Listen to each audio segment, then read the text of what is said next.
নমস্কার বন্ধুরা, চলে আসলাম আবার আপনাদের সামনে নতুন একটা রেসিপি সঙ্গে নিয়ে। আশা করি সবাই ভালো আছেন, সুস্থ আছেন আর নিরাপদে আছেন। আপনারা তো দেখে নিশ্চয়ই বুঝে গেলেন আমি কি আজকে রেসিপি সঙ্গে এনেছি। হ্যাঁ বন্ধুরা, আমি আজকে কচুর ফুলের একটা মজাদার রেসিপি শেয়ার করব বলে চলে আসলাম আপনাদের মাঝে। সেজন্য আমি এখানে 1 আটি পরিমাণ কচুর ফুল নিয়েছি। প্রথমে আমি এই কচুর ফুল কেটে ধুয়ে পরিষ্কার করে তারপর ফিরে আসবো আপনাদের সামনে। আমি কচুর ফুল কেটে ধুয়ে পরিষ্কার করে নিলাম। আমি এরকম লম্বালম্বি সাইজ করে কেটে নিয়েছি। আপনারা আপনাদের পছন্দ মতন যে কোনো সাইজ করে কাটতে পারেন। তবে আমি আজকে যে রেসিপিটা বানাবো ছোট বড় যে কোনো সাইজ করে কাটা যায়, তাতে কোনো সমস্যা নেই। এখন রান্নাটা বসানোর পালা। কচুর ফুল রান্না করার জন্য প্রথমে আমি একটা প্যান নিলাম। তাতে আগে থেকে ধুয়ে কেটে পরিষ্কার করে রাখা কচুর ফুলগুলো দিয়ে দিলাম সবগুলো। এখন দিয়ে দিচ্ছি পেঁয়াজ কুচি,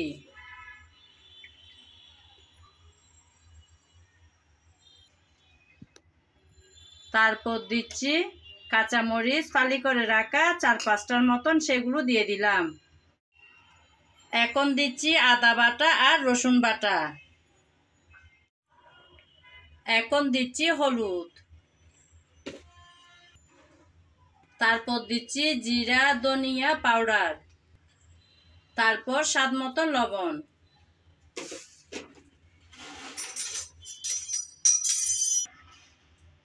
এখন সামান্য পরিমাণ পানি দিয়ে আমি ডেকে রান্না করে নেব কিছুক্ষণ।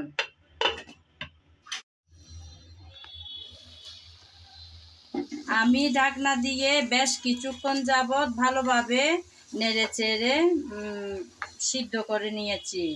অর্থাৎ আমি মাঝখানে 2-1 বার এসে এসে নেড়েচেড়ে ভালোভাবে সিদ্ধ করে নিলাম। তারপরেও আরেকটু সিদ্ধ করতে হবে। একটু নেড়েচেড়ে নিয়েছি, না হলে নিচে লেগে যাওয়ার সম্ভাবনা থাকতে পারে। আবারও কিছুক্ষণের জন্য ঢাকনা দিয়ে রেখে দেব সিদ্ধ হওয়ার জন্য ভালোভাবে। আমি আবারও কিছুক্ষণ পর এসে ঢাকনা উল্টিয়ে দেখলাম কচুর ফুল কিন্তু একদম সিদ্ধ হয়ে আসছে। এই কচুর ফুলের মধ্যে আমি কিছুটা টমেটো কেটে রেখেছি, সেগুলো দিয়ে দিলাম।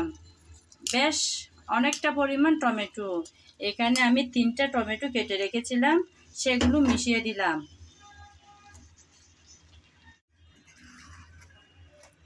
টমেটো দিয়ে আমি একবার নেড়েচেড়ে মিশিয়ে নিচ্ছি।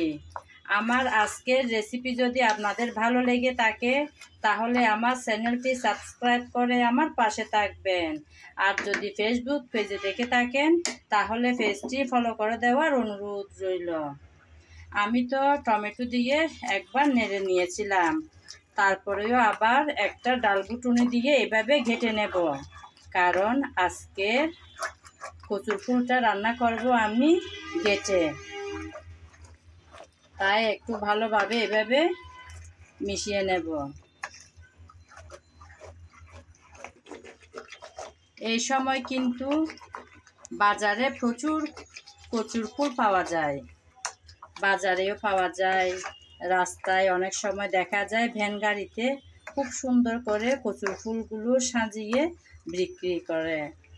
চাইলে একবার এনে আমার রেসিপিটা ফলো করে একবার ট্রাই করতে পারেন।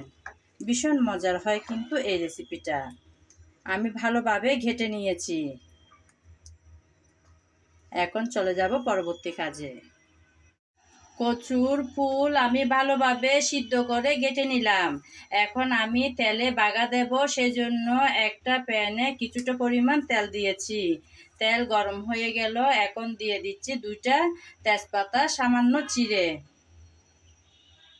তেজপাতা তো দিলাম, এখন দিচ্ছি একটা পেঁয়াজ কুচি করে রেখেছি সেটা, তারপর দিচ্ছি রসুন একটা আমি এভাবে কুচি করে নিয়েছি, তা দিয়ে দিলাম।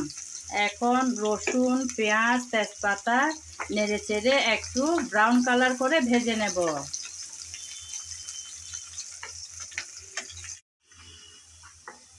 পেঁয়াজ, রসুন, তেজপাতা আমি একটু ব্রাউন কালার করে ভেজে নিয়েছি। সুন্দর একটা ফ্লেভার ছড়াচ্ছে। এখন দিয়ে দেব আগে থেকে ঘেটে রাখা কচুর ফুল।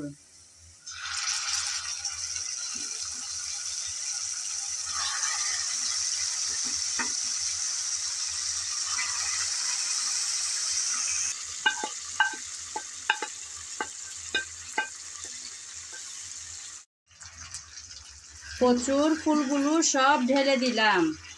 ভালোভাবে এখন তেলের মধ্যে ভেজে নিতে হবে। অনেকের কিন্তু কচু খাওয়ার পর গলা চুলকায়। তাদের জন্য আমি বলতেছি,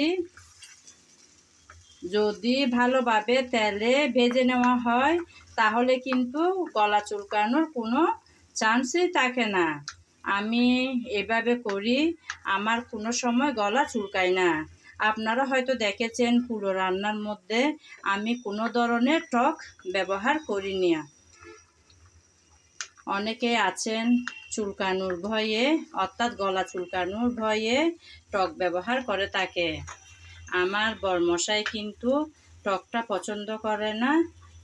উনি পছন্দ করে বিশেষ করে মিষ্টি ভাব হলে তখন ভালোভাবে খায়। সেজন্য আমি চেষ্টা করি টক না দিয়ে রান্না করতে। এভাবে তেলের মধ্যে ভালোভাবে ভেজে নিলে কিন্তু গলা আর চুলকায় না। দেখলেন তো বন্ধুরা, কত সহজ আর সুন্দর করে মজাদার এই কচুর ফুলের রেসিপিটা আমি করে দেখালাম। একদম সহজ একটা রেসিপি, কিন্তু খেতে দারুণ। চাইলে একবার আমার রেসিপিটা ফলো করে ট্রাই করতে পারেন। আজ এ পর্যন্ত। সবাই ভালো থাকবেন। নমস্কার। আগামী ভিডিও দেখার আমন্ত্রণ জানিয়ে আজ এখানেই বিদায় নিলাম।